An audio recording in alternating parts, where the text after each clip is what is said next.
এই মুহূর্তে সবচেয়ে বড় খবর, সংরক্ষণ কমাল বাংলাদেশ সুপ্রিম কোর্ট। সংরক্ষণ নিয়ে হাইকোর্টের রায় বাতিল করে দিয়েছে বাংলাদেশের সুপ্রিম কোর্ট।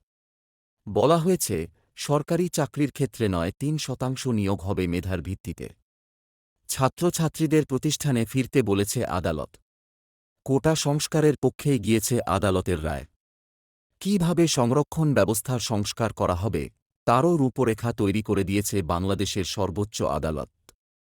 বলা হয়েছে, সরকারি চাকরির ক্ষেত্রে কেবল ৭% আসন সংরক্ষিত থাকবে। বাকি ৯-৩% আসনেই নিয়োগ হবে মেধার ভিত্তিতে। মুক্তিযোদ্ধাদের সন্তানদের জন্য সরকারি চাকরিতে ৫% আসন সংরক্ষিত থাকবে। অন্যান্য শ্রেণীর জন্য থাকবে আরও ২% সংরক্ষণ। সুপ্রিম কোর্টের রায়ের পর বাংলাদেশে অশান্তি কিছুটা কমবে বলে মনে করা হচ্ছে।